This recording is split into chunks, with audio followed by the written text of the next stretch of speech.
everyone, and welcome to Storytime with Mr. Ryan. Today is a very important American holiday. Today is Dr. Martin Luther King Jr. Day. So I thought I would take today to dedicate and educate on the life of a great civil rights leader, the Reverend Dr. Martin Luther King Jr. Today we'll be discussing in particular his March on Washington on August 28, 1963. This is a short nonfiction biography on the event by Torrey and Maloof, and I think you guys are going to enjoy it. Let's hop on in, shall we? They're pouring in from all over. Typically, the city streets are quiet in the early morning hours in Washington, D.C., but that is not the case today. Buses are inundating the city at a feverish pace, and the smell of diesel exhaust is thick in the air as bus after bus heads to the heart of the nation's capital. Some are local city buses transporting the residents of D.C. Other buses are from bordering states such as Virginia or Maryland, and then there are those passengers that have traveled many miles to reach this destination. There are buses from Massachusetts, Alabama, Michigan, and other states. These buses are carrying eager and committed citizens who want to do their part to make a difference. They don't want to witness history, they want to change history. And today, they will. While the many buses jam the asphalt arteries of the capital, pedestrians begin to fill the sidewalks on this cool, calm morning. Many of the people are dressed in their Sunday best, wearing suits and dresses. Other people wear hats and sunglasses, and many are carrying sack lunches. African Americans aren't the only ones walking. There are white people too. There are elderly people in wheelchairs and young people being pushed in strollers. People of all ages, ethnicities, and creeds have come together for this one extraordinary event. A sense of unity and excitement fills the air with each passing step. Polite conversations mix with the sound of shuffling feet on the cool pavement and the noisy chugging of the buses in the crowded streets. The colossal crowd is making its way toward the towering obelisk of the Washington Monument. Meeting at the monument. Nearing the Washington Monument, it becomes virtually impossible to maneuver through the throng of people. The pressing crowd is growing larger with each passing minute.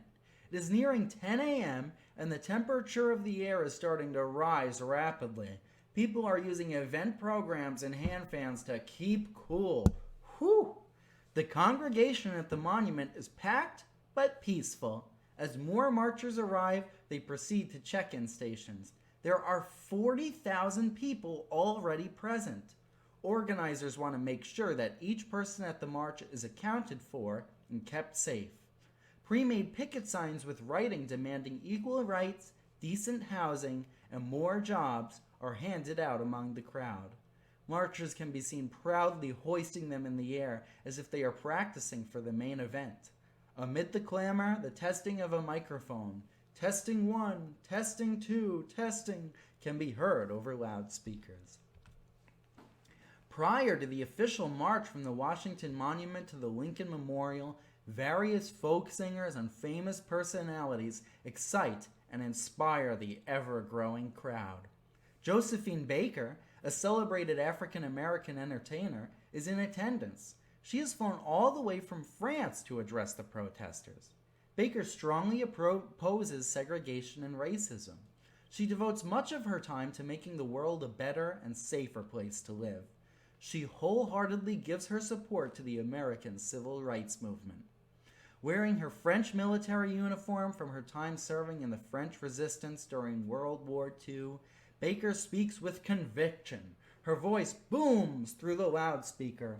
I have walked into the palaces of kings and queens and into the houses of presidents and much more, but I could not walk into a hotel in America and get a cup of coffee, and that made me mad. And when I get mad, you know that I open my big mouth and then look out, 'cause when Josephine opens her mouth, they hear it all over the world. Singing for change. Soon another woman's voice is heard over the loudspeaker singing the old ballad, "Oh, freedom." It is the famous folk singer Joan Baez. Before long, the crowd joins her. "And before I'll be a slave, I'll be buried in my grave and go home to my Lord and be free. Oh, freedom, oh, freedom." The sound of everyone singing in harmony creates a beautiful and breathtaking moment of solidarity. The folk group Peter, Paul, and Mary also steps into the makeshift stage and performs songs for the crowd. As they sing Bob Dylan's song, "Blowin' in the Wind," the heavy weight of the words brings a solemn tone to the occasion, further reminding the crowd why they have gathered here today. How many deaths will it take till he knows that too many people have died? The answer, my friend, is blowin' in the wind. Other powerful and touching songs are performed, creating a church-like atmosphere in the shadow of the Washington Monument. We cannot turn back. The crowd continues to grow, and people are now packed like sardines in a tin can. Jackie Robinson, legendary American baseball player, walks to the podium. Standing in a suit and tie, he proudly proclaims, "I know all of us are going to go away feeling we cannot turn back." Change is on the horizon, and everyone can feel it. The crowd starts to grow restless and is eager to begin the march to the Lincoln Memorial. An announcement is made stating that 90,000 people have arrived, and there are still more coming. Demonstrators roar with excitement, and the atmosphere becomes electric. Time to march.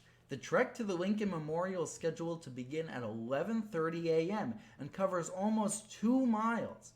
However, the restless group needs no prompting. They begin to head toward the Lincoln Memorial early. The massive crowd splits, some marchers walking on Constitution Avenue and some walking on Independence Avenue.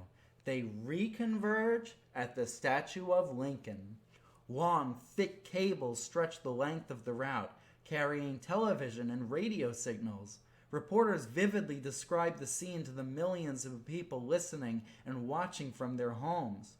The protesters proudly march for all the world to see, singing, chanting, and waving their signs. As they march, some groups sing hymns while others chant, "Freedom! Freedom!" Sometimes the weight of the moment causes people to pause and reflect silently. During these moments, all that can be heard is the sound of hundreds of thousands of feet shuffling down the asphalt toward change. It is nearly 2 p.m., and 250,000 people have gathered at the National Mall in front of the Lincoln Memorial. The main program is about to begin. Opera singer Camilla Williams takes the stage at the top of the marble stairs under Lincoln's watchful stone eyes and performs the national anthem. Her patriotic rendition of the Star-Spangled Banner is followed by an invocation by the Catholic Archbishop of Washington.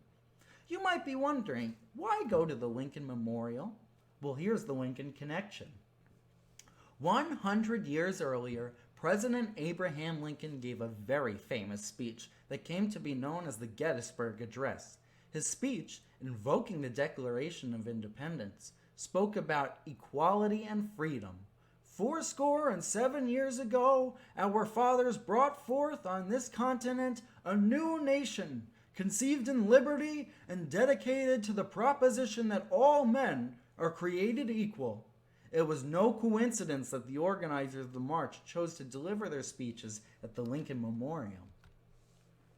Next, the director of the march, A. Philip Randolph, walks to the podium and proclaims, "We're gathered here for the longest demonstration in the history of this nation.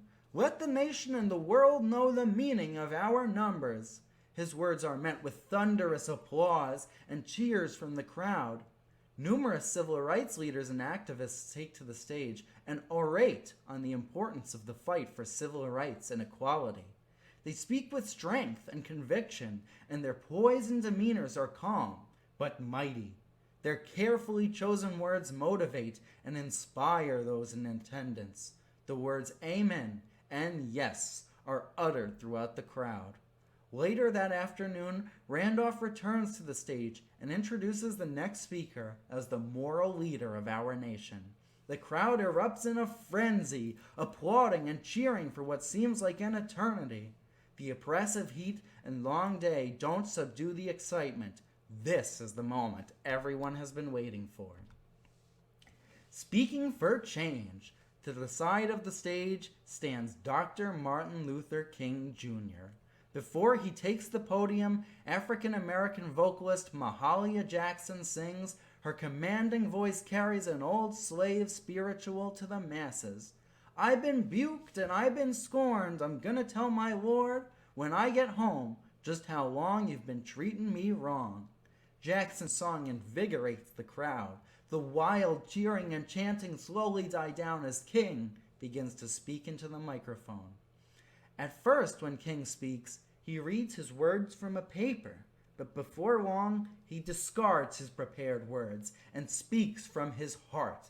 His cadence grabs the crowd's full attention. He speaks for 17 minutes as he delivers his I Have a Dream speech. King's powerful words will never be forgotten.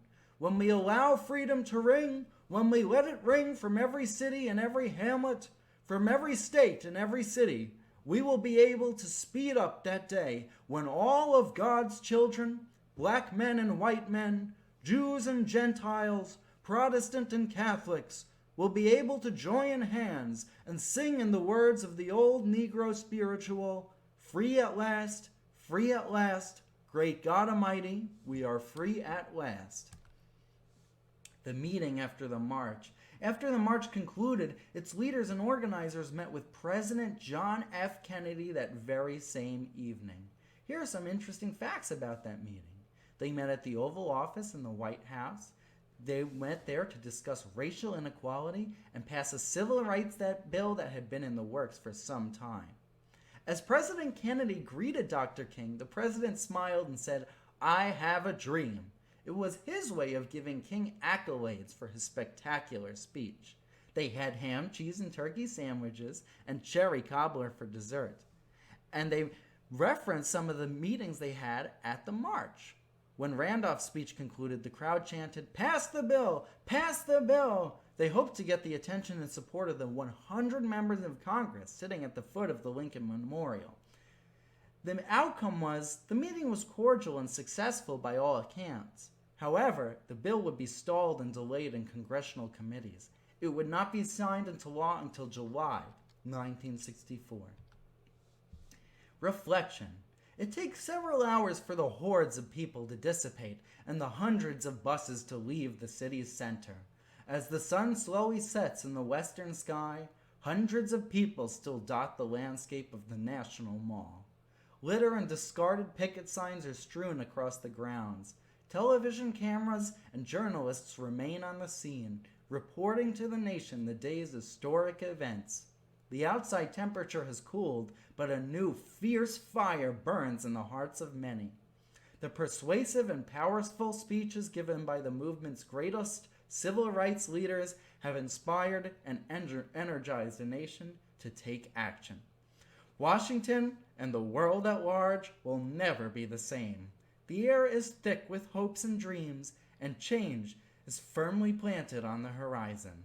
The March on Washington for Jobs and Freedom has come to a triumphant culmination.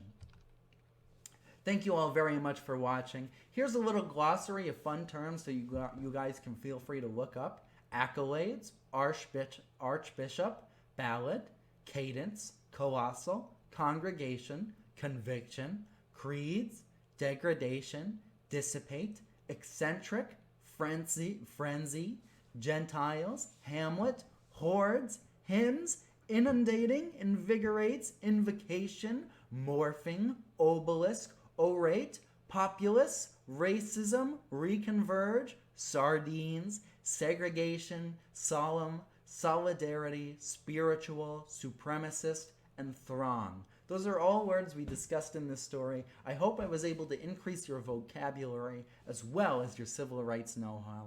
Thank you very much for joining me today. I hope you guys have a fantastic Martin Luther King Jr. Day. Please remember to bring his messages with you wherever you go. I had a lot of fun reading. I'm Mr. Ryan. I'll see you guys next time. Bye-bye.